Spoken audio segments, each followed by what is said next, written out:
অনেক ব্যক্তির মনে একটা প্রশ্ন জাগে আমাকে আর রাধাকে নিয়ে। বলেন যে না আমি আর রাধা একসাথে থাকি, না আমাদের বিয়ে হয়েছে, আমি এখানে দ্বারকাতে ও ওখানে বর্ষণাতে, তাও এত ভালোবাসা কি করে? এ কেমন সম্পর্ক? আমি তাদের একটা সহজ কথা বলতে চাই। আপনি কখনো আয়নার দিকে দেখেছেন? নিজের দুই চোখের দিকে তাকিয়ে জিজ্ঞাসা করুন, এই দুই চোখ একসাথে কেন বন্ধ হয়, একসাথে কেন খোলে, একসাথে কেন ঘুমোয়, একসাথে কেন কাঁদে? আজীবন কোনো এক মানুষের সাথে সম্পর্ক রাখা অবশ্যই সম্ভব, তাদের সাথে দেখা না করে। আমার আর রাধার ভালোবাসাও কিছুটা এরকমই, আর কিছুটা এরকমই হয় ভালোবাসা দুই নয়নের মতো, যারা কখনোই মিলিত হবে না কিন্তু চিরকালের জন্য একসাথে জুড়ে থাকবে। এই অনুভূতি নিঃস্বার্থ হয়, আর এই নিঃস্বার্থ ভালোবাসা আপনাকে আনন্দের পথে অগ্রসর করে। জীবনে সবসময় নিঃস্বার্থভাবে ভালোবাসুন, শুধুমাত্র আনন্দই পাবেন। তাহলে আসুন আমার সাথে নিঃস্বার্থভাবে ভালোবেসে বলুন, রাধা রাধা। মানুষ আর ধন, এই দুইয়ের মধ্যে সম্পর্ক খুব ঘনিষ্ঠ। ধন হলো সেই শক্তি যার ব্যবহার মানুষ করে থাকে সাংসারিক বস্তু ক্রয় করার জন্য, নিজের জীবন যাপন করার জন্য। আর মানুষ হলো সেই শক্তি যারা ধনকে গুরুত্বপূর্ণ করে তোলেন। এবার একটা কথা বলি, ব্যবহার করা উচিত ধনকে আর ভালোবাসা উচিত মানুষকে। এটা বেশিরভাগ মানুষই বোঝেন না। মানুষ এখানেই সব থেকে বড় ভুল করে বসেন। তারা ভালোবাসেন ধনকে আর ব্যবহার করেন মানুষকে। এ হলো অনুচিত।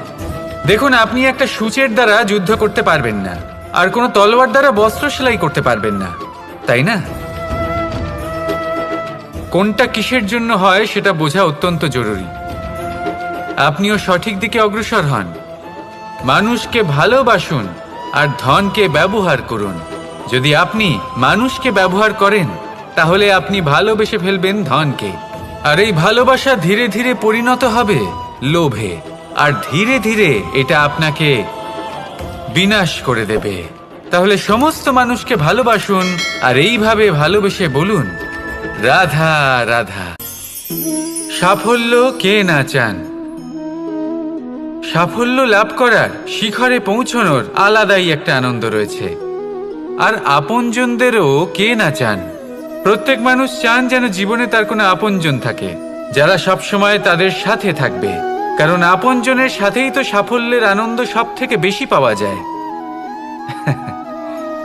কিন্তু আসলে কি হয়, অনেক সময় সাফল্যের খোঁজে সেই পথে চলতে চলতে আমরা আপনদের থেকে দূরে চলে যাই। না চাইতেও দূরে চলে যেতে হয়, ওনাদের সাথে সময় কাটাতে পারি না। আর আমরা ভুলে যাই যে সাফল্যের আসল আনন্দ আপনজনদের সাথেই পাওয়া যায়। সফল হওয়ার পরে আপনদের সাথে দেখা হলে তাদের চোখে আমাদের জন্য যে আবেগ থাকে, যে সম্মান, যে প্রেম থাকে, সেটাই হলো আসল পুরস্কার। আমরা সেই কথা ভুলে যাই এবং একা হয়ে পড়ি। বেশিরভাগ সময় এটাই হয়। বেশিরভাগ সময় সফল মানুষগুলি একা হয়ে যান। এবার আপনি কি চান? আপনি অসফল হয়ে দিনগুলি একাকিত্বে কাটাতে চান, নাকি সফল হয়ে আপনজনদের সাথে আনন্দে থাকতে চান? সেই সিদ্ধান্ত আপনার। সাফল্যের পেছনে ছুটুন, নিজেকে উজাড় করে দিন, কিন্তু আপনজনদের সঙ্গ ত্যাগ করবেন না। সেই আপনজন যারা আপনার সাফল্যের জন্য দায়ী, সেই আপনজন যিনি আপনার সাফল্যে আনন্দ পান, সুখ লাভ করেন, তাদের কখনো ত্যাগ করবেন না। আসুন আমার সাথে ভালোবেসে বলুন, রাধা রাধা। ভগবান আর ভক্ত যখন একাকার হয়ে যায়, যখন ভক্ত তার ভগবানের প্রতি এবং নিজের জীবনের উদ্দেশ্যের প্রতি সম্পূর্ণরূপে সমর্পিত হয়, তখন জন্ম নেয় ভক্তি। এই সংসারের সমস্ত আশা হয়তো আপনার সঙ্গ ত্যাগ করে দিতে পারে, তখনও ভক্তি সাথে থাকবে। ভক্ত আর ভগবান যখন এক আকার হয়ে যায় তাদের মধ্যে কোনো পার্থক্য থাকে না। তারা এক হয়ে যায়, এক ব্যক্তিত্ব, এক অস্তিত্ব। সেই জন্য কখনো জীবনে যে কোনো রূপেই, যে কোনো প্রকারেই, যে কোনো ঈশ্বরকে মান্য করুন। মনের মধ্যে শ্রদ্ধা ভাব জাগ্রত করুন, মনে ভক্তি ভাব জাগ্রত করুন। এই সমগ্র সংসারে সব কিছু আপনাকে ছেড়ে চলে গেলেও তখনও এই ভক্তি শুধুমাত্র আপনার উত্থান ঘটাবে। তাই মনে ভক্তি জাগ্রত করুন আর আমার সাথে ভালোবেসে বলুন, রাধা রাধা। সুখ, দুঃখ, মৃত্যু, মহামারী এগুলো কখনো বলে আসে না, আবার জিজ্ঞাসা করেও আসে না। এমনই হয় দ্রুত ক্রীড়ার এই খেলায়। এক কারাগারের মতো, একটা মাকড়সার জালের মতো। যেমন একটা মাকড়সার জাল একটা পোকাকে নিজের দিকে আসতে আকর্ষিত করে নিজের চমকের দ্বারা, নিজের গঠন দ্বারা, সেরকমই দ্রুত ক্রীড়ার এই খেলা মানুষকে নিজের দিকে আসতে প্ররোচিত করে। শেষে গিয়ে মানুষ আটকা পড়ে। পার্থক্য শুধু এটাই, যখন এক পোকা এই জালে জড়িয়ে পড়ে তখন সে তার প্রাণ হারায়। মানুষ যখন এই দ্রুত ক্রীড়ায় আকর্ষিত হয় সে নিজের মান, নিজের ধন সব কিছু হারায়, নিজের বিবেক হারিয়ে ফেলে। কিন্তু আপনি আপনার বিবেক কখনোই হারাবেন না। যদি আপনার মনে লোভ চলে আসে আপনি লোভী হয়ে ওঠেন। যদি আপনি দ্রুত ক্রীড়ার এই খেলায় আটকা পড়েন তাহলে মনে রাখবেন এই খেলা থেকে ফিরে আসা প্রায় অসম্ভবই বলা যায়। নিজের বিবেক কখনো হারাতে দেবেন না, কারণ বিনাশ আসার প্রথম লক্ষণ হলো বিবেকের বোধ চলে যাওয়া। এই প্ররোচনায় কখনো পা দেবেন না। আর আমার সাথে ভালোবেসে বলুন, রাধা রাধা। বেশিরভাগ মানুষ কথা বলে থাকেন যে সময় অত্যন্ত বলশালী, সময় হলো খুবই শক্তিশালী। সময়কে চোখে দেখা যায় না, কিন্তু আমাদের সমস্ত কিছু দেখিয়ে দিয়ে যায়। তাই এই সময়কে কিছুটা ভয় পাওয়া প্রয়োজন। চলুন, প্রত্যেকের ভাবনা আলাদা, প্রত্যেকের মানসিকতার পিছনে নিজস্ব অভিজ্ঞতা রয়েছে, তাকে আমি সম্মান করি। আর কোথাও না কোথাও এই কথাটা সত্যি। কিন্তু যে ব্যক্তি নিজের জীবনে বিকাশ ঘটাতে চান তিনি যতই এই সময়কে ভয় পান না কেন তাকে এই সময়কে বুঝতে চেষ্টা করতেই হবে।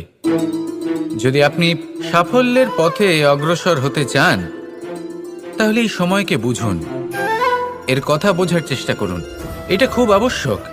দেখুন, আমরা সবাই জানি সময় আমাদের কাল, একদিন না একদিন সময় আমাদের অবশ্যই গ্রাস করবে। ততদিন এই সময়কে সম্মান করতে শিখুন। এটা কতটা শক্তিশালী সেটা বুঝতে চেষ্টা করুন আর সময়ের সাথে তালে তাল মিলিয়ে চলতে চেষ্টা করুন। সময় নিজে থেকেই শুভ হয়ে উঠবে। আসুন আমার সাথে ভালোবেসে বলুন, রাধা রাধা। কথায় বলা হয় জীবনে ভালোবাসাই হলো সুখের মূল। এটা সত্য। এবার প্রশ্ন হলো এটাই যে এই ভালোবাসা কার সাথে করা উচিত। যদি আপনি কিছুক্ষণের জন্য সুখ পেতে চান তাহলে ভালোবাসুন নিজের রুচি মতো। যদি আপনি কিছুদিনের জন্য সুখ পেতে চান ভালোবাসুন নিজের বন্ধুদের। যদি আপনি কয়েক মাসের জন্য, কয়েক বছর বা অনেক বছরের জন্য সুখী হতে চান তাহলে ভালোবাসুন নিজের পরিবারকে, মাতা পিতা, নিজের সন্তান, স্বামী স্ত্রী, নিজের আত্মীয়দের। কিন্তু যদি আপনি চিরকালের জন্য সুখী হতে চান তাহলে ভালোবাসতে হবে শুধু নিজের কর্মগুলিকে। কারণ সম্পর্ক যেমনই হোক না কেন কখনো না কখনো ভেঙে যাবেই। এই সংসার হলো এমনই যে যাদের সঙ্গ আমরা পাই তাদের সঙ্গ একদিন ত্যাগ করতে হয়। শুধু কর্মই হলো এমন এক সঙ্গ যা কখনো আপনাকে ত্যাগ করবে না। আপনার মৃত্যুর পরেও এই কর্ম আপনাকে বাঁচিয়ে রাখবে। তাই সবসময় মনে রাখবেন এই কর্ম ধর্ম মনে করে পালন করা উচিত। জীবনের শেষ মুহূর্ত পর্যন্ত কর্মকে ভালোবাসুন। জীবনের শেষ মুহূর্ত পর্যন্ত সুখে থাকবেন। আর আমি তো সবসময় বলি শুধু কর্ম করতে থাকো, ফলের চিন্তা করো না। তাহলে আসুন আর আমার সাথে ভালোবেসে বলুন, রাধা রাধা। যদি সন্তান কোনো দুষ্কর্ম করে, তাহলে সেই অপরাধ শুধু কি সেই সন্তানের? না, যদি সন্তান দুষ্কর্ম করে তাহলে অপরাধী তার মাতা পিতাও, যারা পুত্রমোহর কারণে সেই অনুচিত কাজে তাকে বাধা দেননি। অপরাধী হলেন তার পিতামহ, যিনি নিজের কর্তব্যবোধের কারণে নিজের পরিবারের যত্ন নেননি, যিনি সন্তানকে কখনো শাস্তি দেননি। অপরাধী হলেন তার সেই গুরুও, যিনি নিজের শিষ্যের সেই দুষ্কর্ম দেখেও তাকে প্রতিহতও করতে পারেননি। একজন হবু রাজার কর্তব্য হলো নিজের প্রজার কাছে সে যেন এক উদাহরণ প্রস্তুত করতে পারে, কিন্তু যদি এত অনুচিত উদাহরণ প্রস্তুত হয়ে থাকে, তাহলে মা বাবার, বাড়ির বয়োজ্যেষ্ঠদের কর্তব্য হলো ওনারা যেন সেটা সেখানেই থামান, হয় ভালোবেসে নয়তো শাস্তি দিয়ে। যদি না থামানো হয় তাহলে মহাভারত অবশ্যম্ভাবী। ভোজন। এবার ভোজন সংগ্রহ করার জন্য মানুষ কি না করেন, সবসময় চেষ্টা করতে থাকেন, ফসল উৎপাদনের জন্য অনেক পরিশ্রম করতে থাকেন, কিন্তু অনেক সময় অনেক পরিশ্রম করার পরেও ফসল ভালো উৎপাদন হয় না। এর কারণ কি? কারণ হলো এটাই যে আপনি পরিশ্রম হয়তো অনেক করেছেন, কিন্তু আপনার নজর তো সেই বীজের দিকে ছিলই না যা আপনি রোপণ করেছেন। সেই জন্য সবসময় কোনো বীজ রোপণ করার আগে তাকে পরখ করে দেখুন, তা অত্যন্ত আবশ্যক। আর সেইভাবেই যখনই কোনো কর্মের প্রশ্ন আসে, তাহলে সেখানে শুধুমাত্র পরিশ্রম যথেষ্ট নয়, সেই কাজের প্রতি আপনার কর্তব্য কি, আপনার উদ্দেশ্য কি, সেটা জানা হলো অত্যন্ত গুরুত্বপূর্ণ। তাই কর্ম করুন, কিন্তু সেই কর্মের প্রতি আপনার যা উদ্দেশ্য তার মাহাত্ম্য বুঝতে চেষ্টা করুন। তাহলে আসুন আমার সাথে ভালোবেসে বলুন, রাধা রাধা। নারী জন্মসূত্রে কারোর কন্যা, ধর্মসূত্রে কারোর পত্নী, আর কর্মসূত্রে কারোর মা। আমাদের মনে এই ছবি আঁকা রয়েছে একজন নারীকে নিয়ে, তাই না? একটা অতুলনীয় ভূমিকা রয়েছে নারীদের আমাদের জীবনে, আর নারী ছাড়া আমরা কিছুই নই। কিন্তু অধিকার, সেখানে আমরা একটা ভুল করে বসি। যখন নারী একজন কন্যা থাকে, যখন সে জন্ম নেয়, তখন তার ওপর অধিকার থাকে তার পিতার। আর তারপর যখন বিয়ে হয়ে যায়, তখন তার অস্তিত্বের ওপর অধিকার থাকে তার স্বামীর। আর যখন তিনি মা হন, তখন নিজেই তিনি জীবনের সমস্ত অধিকার দিয়ে দেন তার সন্তানকে। কিন্তু আমরা কি কখনো এটা ভেবেছি এই জীবন হলো তার নিজের? যে নারী সবার কল্যাণ করছেন, তার জীবনের অধিকারও তার কাছেই থাকা উচিত, তাই না? তার নিজের জীবনের সিদ্ধান্ত সে নিজেই নিতে পারেন, নিজেই নিজের ভাগ্যের রচয়িতা হতে পারেন।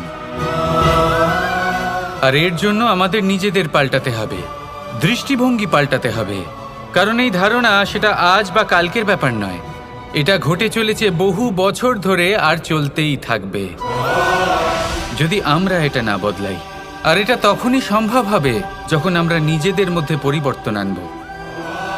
তাই আজকের পর থেকে, এই মুহূর্ত থেকে, কোনো নারীর ওপর অকারণ অধিকার স্থাপনের আগে সহস্রবার ভেবে দেখবেন। কারণ যখন নারী নিজের অধিকার কেড়ে নিতে বাধ্য হবেন, তখন শুধু এবং শুধুমাত্র বিনাশই ঘটবে। রাধা রাধা। বাজ পাখিকে পক্ষীরাজ বলা হয়। বাজের আয়ু হলো মোটামুটি 70 বছর। এবার 40 বছর হতে হতেই ওদের পালক লম্বা এবং ভঙ্গুর হয়ে যেতে থাকে, ঠোঁট বেঁকে যায়, ডানা ভারী হয়ে যায়, অর্থাৎ আগের মতো উড়তে পারে না, সেই শক্তি থাকে না। এবার সেই বাজ কি করবে? বাজ সব থেকে কঠিন নির্বাচন করে, নির্বাচন নিজের পুনর্স্থাপনার। সর্বপ্রথম একটা বিশাল পর্বতে যায়, একান্তে নিজের এক বাসস্থান তৈরি করে, আর তারপরে পাথরের সাথে নিজের ঠোঁট বারবার আঘাত করতে করতে সেই ঠোঁট ভেঙে ফেলে। তারপরে সে অপেক্ষা করে সেই ঠোঁট পুনর্নির্মাণ হওয়ার। তারপর সেটাই করে নিজের পালকের সাথে।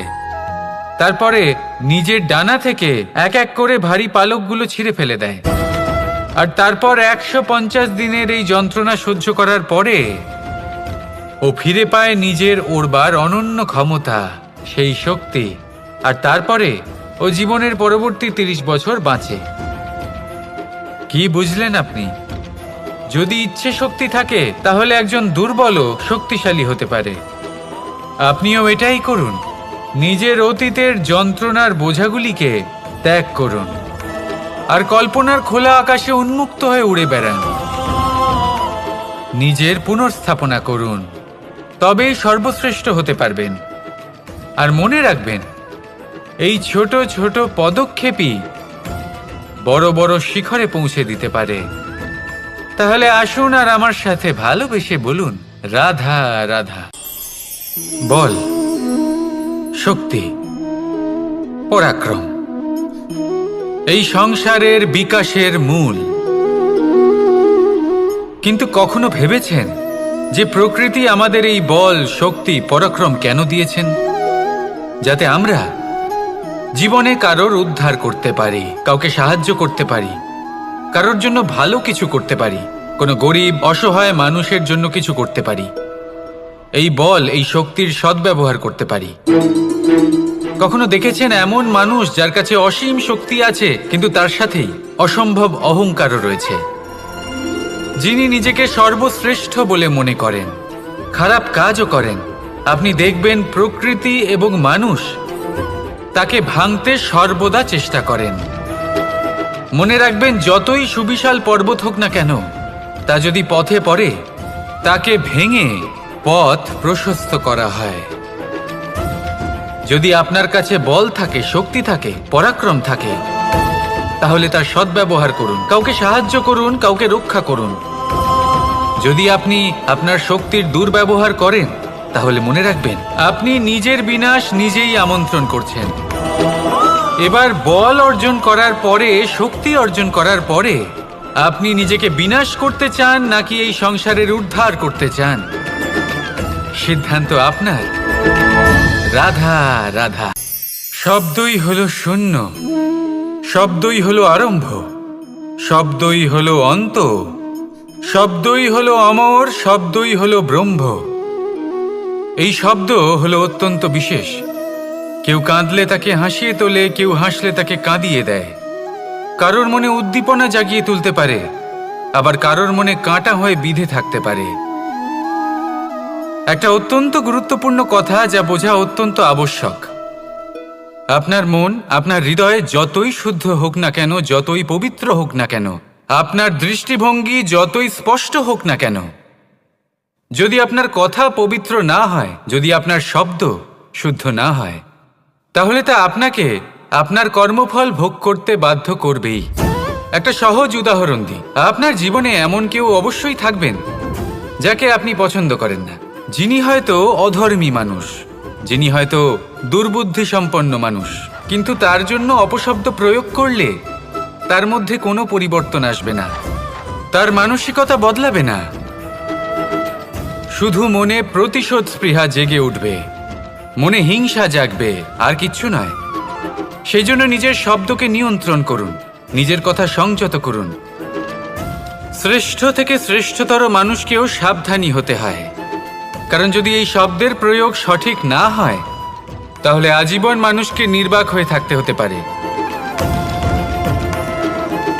তাহলে নিজের শব্দ নিয়ন্ত্রিত রাখুন, নিজের কথাকে শুভ করুন, এতে প্রেমবোধ জাগিয়ে তুলুন, আর সেই প্রেমবোধ নিয়েই বলুন, রাধা রাধা।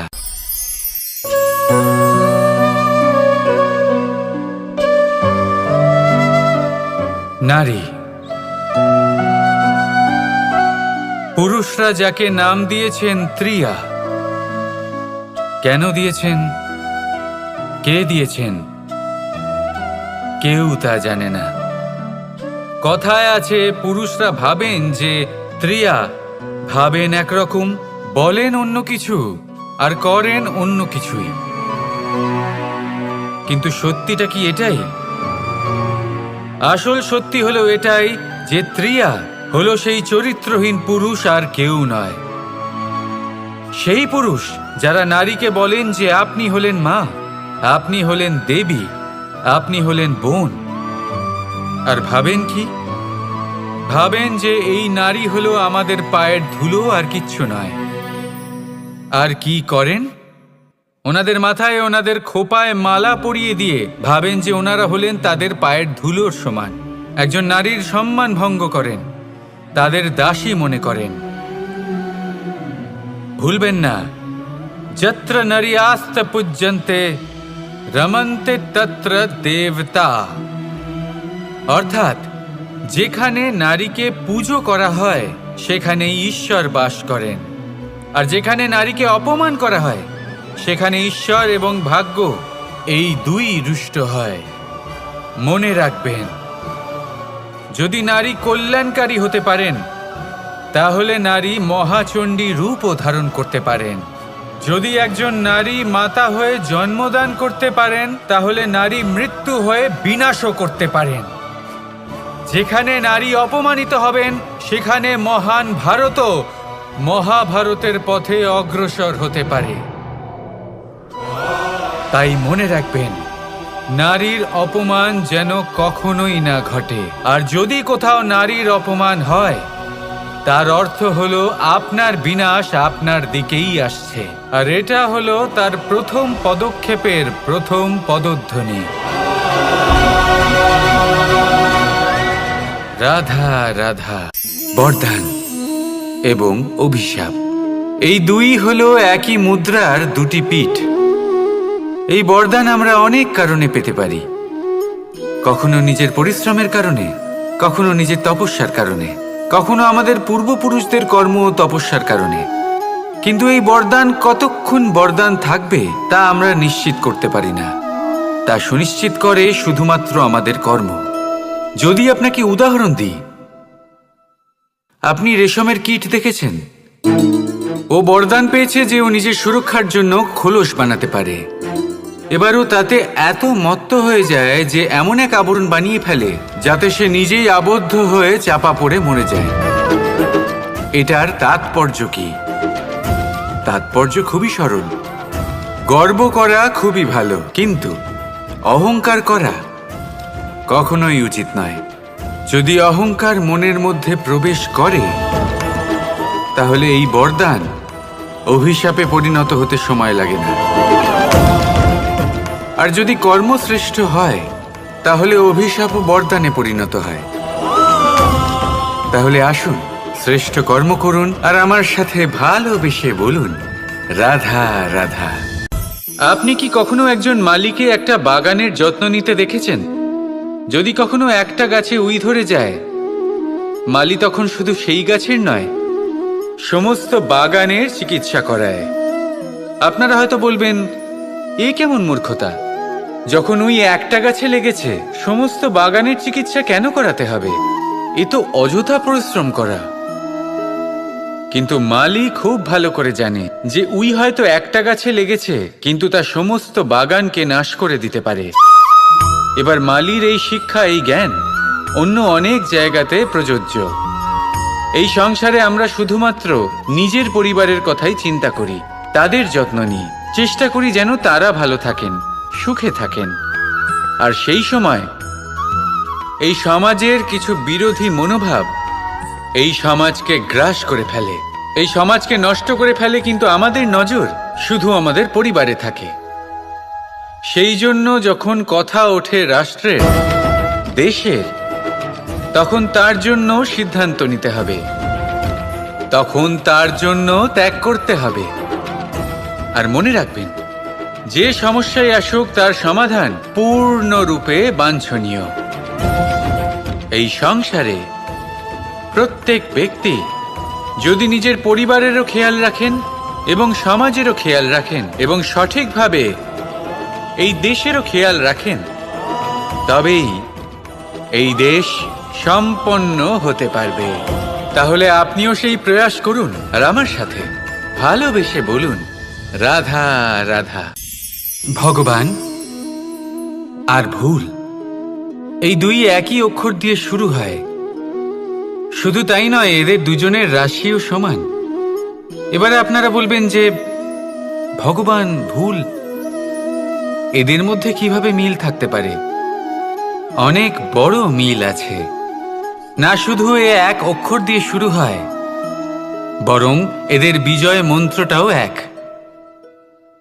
ভগবানকে মানুন, তাকে বিশ্বাস করুন, তাকে স্বীকার করুন।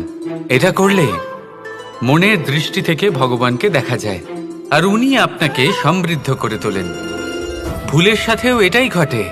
নিজের ভুল স্বয়ং মেনে নিলে, স্বীকার করে নিলে, সব কিছুই স্পষ্টভাবে দেখতে পাবেন। যেদিন থেকে আপনি নিজের ভুল মেনে নিতে শিখবেন, সেদিন থেকে সেই ভুল শোধরানোর প্রক্রিয়াও শুরু হয়ে যাবে। আপনি বুঝে যাবেন নিজের ভুল কিভাবে শোধরাতে হয়। তাই মনে রাখবেন, নিজেকে শ্রেষ্ঠ করে তোলার জন্য নিজের ভুল স্বীকার করা অত্যন্ত প্রয়োজনীয়। এই জীবনে শান্তি আনার জন্য ঈশ্বরকে মেনে নেওয়াও অত্যন্ত প্রয়োজনীয়। সবসময় নিজের গুণ এবং নিজের দোষ মনে রাখবেন। আজীবন সুখী থাকবেন। রাধা রাধা। বিজয়, বিজয় লাভের জন্য মানুষ কি না করে থাকে, যে কোনো সম্ভাব্য প্রচেষ্টা করে। কিন্তু নিজের বিজয় লাভের জন্য বাজিতে যা ইচ্ছে তাই রেখে দেওয়া কি উচিত কাজ? কখনোই নয়। নিজের হারানো সম্মান, নিজের হারানো সম্পত্তি, নিজের হারানো অধিকার ফিরে পাওয়ার শুধু একটাই পথ রয়েছে, আর তা হলো পুরুষার্থ, দ্যুতক্রিয়া নয়। যে মানুষ নিজেই হেরে গেছে, নিজেই নিজের জয়লাভ করার জন্য অন্য কাউকে কিভাবে বাজিতে রাখতে পারে? এ হলো সম্পূর্ণরূপে অনুচিত। অনেক সময় অনেক ধন লাভ করার জন্য, অনেক সম্পত্তি লাভ করার জন্য আমরা নিজের আসল ধন, আমাদের আপনজন, তাদেরকে হারিয়ে ফেলতেও প্রস্তুত হয়ে যাই। এটা একেবারেই উচিত নয়। যত বড়ই সংকট আসুক না কেন, আমাদের আপনজনদের আমাদের সাথেই রাখা উচিত। নিজের বিজয়ের জন্য ওনাদের বাজি রাখা ঠিক নয়। এই ভুল কেউ একজন করেছেন, আপনি তা ভুলেও করবেন না। রাধা রাধা।